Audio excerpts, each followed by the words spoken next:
guys, we're gonna learn a little bit about our brains today and about our emotions and how we can regulate them. So everybody can put their hands together like this. So this is like our brain, and it's about the same size as our brain inside of our head.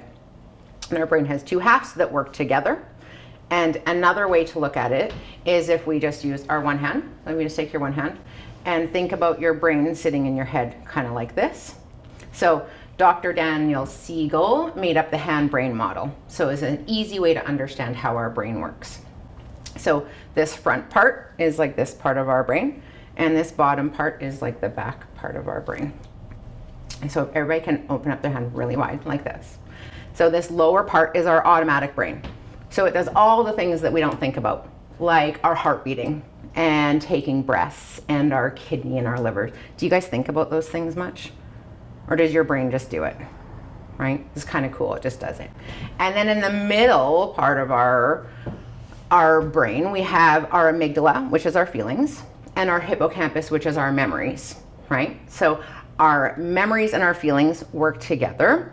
So sometimes our feelings create memories and sometimes our memories create feelings, but they're not always super smart, right? So that's why we have this very smart part of our brain up here, our prefrontal cortex. So this is where we do all of our planning and our problem solving, those kinds of higher level thinking happens up here.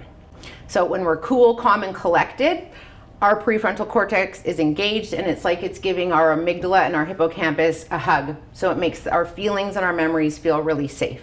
But when something happens that doesn't maybe feel good, maybe something that is sad or frustrating or makes us angry, sometimes we flip our lid. So then when we flip our lid, we're not using the smart part of our brain. We're reacting with our emotions, our feelings, and our memories. And that sometimes when we might not feel good, we might feel really stressed out, or we might make choices that don't feel very good later.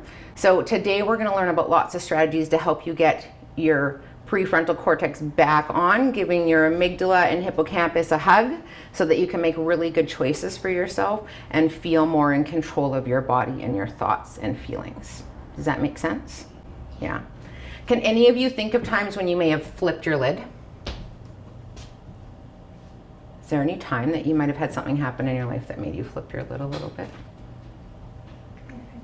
Never? Yeah?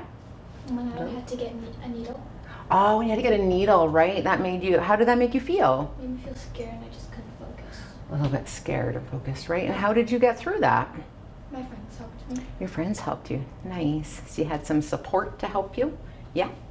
When I had to get my appendix taken out. Whoa, you had to have a surgery and have your appendix taken out, right? And it made you kind of flip your lid a little bit. Were you a little bit scared? What else were you feeling? Mostly scared? Yeah. And how did you get through it? They put me to sleep and they took it out. Perfect. They put you to sleep and then that calmed you right down, hey? Did you have your mom and dad with you? Yeah, that can be helpful too, hey? Mm-hmm. Yeah. Also when I got a needle. When you got a needle too? And what were you feeling? I was feeling really scared. Yeah. And so how did you get through it? My mom and my dad were there. Your mom and your dad, so they helped you to stay calm. Mm-hmm.